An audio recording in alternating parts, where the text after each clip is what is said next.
পৌরসভা নির্বাচনে আপনি দাঁড়াবেন না কেন? বললো এই ছাড়া আমি আরো বড়টা এমপি ইলেকশনে দাঁড়াবো। এবং 1979 সালে যখন শহীদ রাষ্ট্রপতি জিয়াউর রহমান জাগদল থেকে জাতীয়তাবাদী দল বিএনপি প্রতিষ্ঠা করেন, তখন উনি বেছে বেছে মিরপুর এলাকা থেকে আমার বাবা আলহাজ এসেখানেকে তৎকালীন ঢাকা 11 আসনে মনোনয়ন প্রদান করেন ধানের শীষে।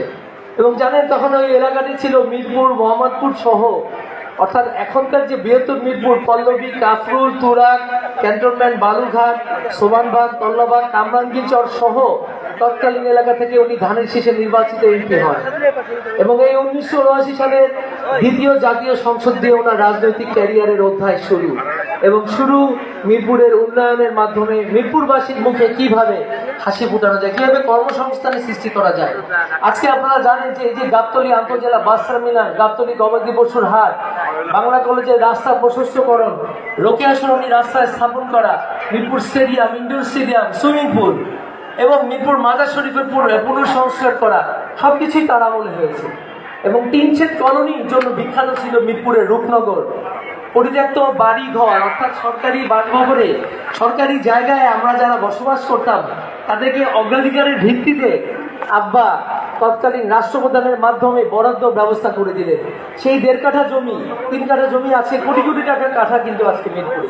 তো সেই বরাদ্দের মাধ্যমে যে যেখানে ছিল সেখানেই তারা সহজ কিস্তিতে কিন্তু একটি মাথা গোজার ব্যবস্থা করে দেন উনি।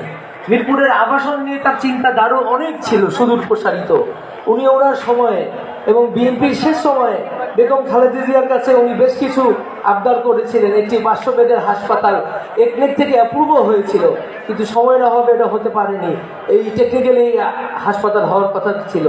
পাশাপাশি কালশির যে ব্রিজ আজকে দেখেন 60 ফিট রাস্তা, এই সবই কিন্তু তৎকালীন জনসভায় তৎকালীন সাবেক প্রধানমন্ত্রী বেগম খালেদা জিয়ার বরাবরে আবেদন করা হয় এবং এই আবেদনগুলো গৃহীত হয়, একনেক থেকে অ্যাপ্রুভ হয়। তারই ফলশ্রুতি কিন্তু আমরা আজকে ভোগ করছি। মিরপুরের সবচাইতে প্রশস্ত সড়ক আপনারা জানেন, ঢাকা শহরের অন্যান্য অঞ্চলের চাইতে। মিরপুরের চিড়িয়াখানা, বোটানিক্যাল গার্ডেন, অর্থাৎ পরিবার পরিজন নিয়ে বেড়ানোর একটা পরিবেশ কিন্তু মিরপুরে আছে।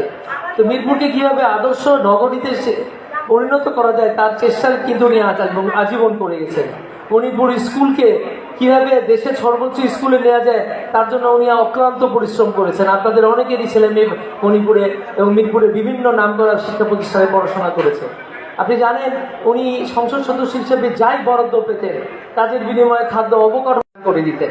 ওনার হাতে কোনো সাহায্য বরাদ্দ পায়নি এমন কোনো শিক্ষা প্রতিষ্ঠান বা মসজিদ মিরপুরে নাই। মিরপুরের হাজার হাজার শিক্ষা প্রতিষ্ঠানে উনি কিন্তু বরাদ্দ দিয়েছেন। আজকে মিরপুরবাসী তার প্রতি যে